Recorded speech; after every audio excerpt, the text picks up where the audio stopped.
Hey, welcome back to the channel. Today is part 2 of a 3-part series of using the lean method of choosing by advantages to make decisions. This video will focus on choosing between a safari condo, a Scamp, a Casita, or an escape travel trailer.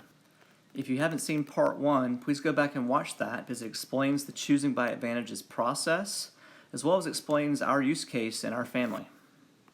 Let's start out by looking at the factors that we will be comparing today.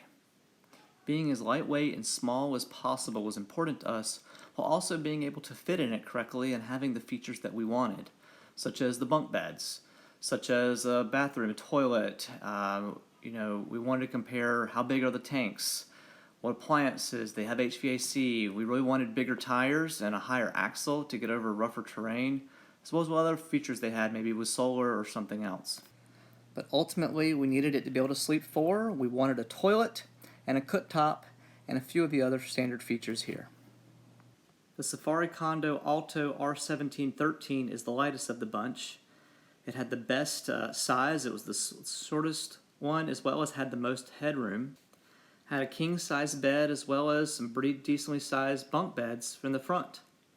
What it didn't have as well is the tank sizes. Now, the sizes shown here are in liters, but it was the smallest out of all of the trailers. Also, the fridge was the smallest, as well as it only had a heat pump. It had 15-inch tires, but a low axle, but it came with lots of options such as solar, an inverter, as well as a trailer mover. We used a remote control to drive the trailer around to the best parking spot. The Safari Condo came in very well in our comparison with a score of 280. Next up is the Scamp 16-foot Layout 4. It's the same length as the Safari Condo, but weighs a little bit more, and also has less headroom than the Safari Condo. Bed is a lot smaller. It's smaller than it's about a double size, maybe even less than that. And the bunk beds were also narrower. It had a little bit bigger tanks, a little bit better fridge, and AC and things. But it only had 13-inch tires and a low axle, and did not have any extra features at all. The Scamp did not get anything rated best in any of the factors and got several worst items, so it did not score very well in our comparison with a score of 170. Now let's talk about the Casita Heritage 17-foot Deluxe.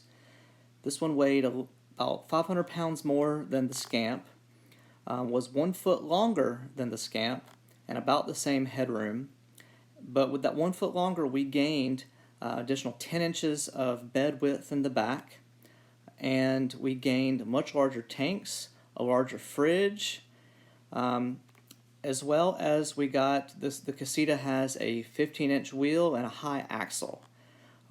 It did come with a solar prep option for an external solar, and so even though the Casita did not score the best in hardly any categories, it did not score worst in any of them either, but good enough overall, and it came in with a score of 290.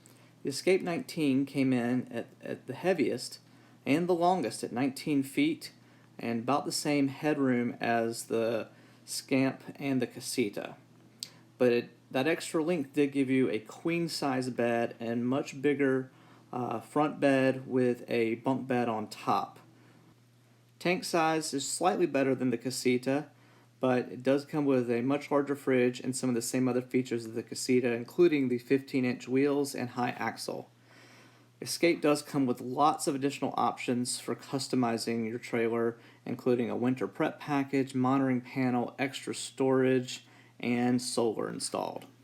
The Escape also scored very well on our comparison with only 2 things in the worst category, but several items in the best category. It also scored a score of 290. Overall, we had a tight competition between Safari Condo, Escape, and Casita. Looking at the cost versus advantage, it's clear that Casita is the best value for the features that we wanted. So that's why we ended up choosing a Casita. Stay tuned for part 3 where we choose what tow vehicle we should pull the Casita with.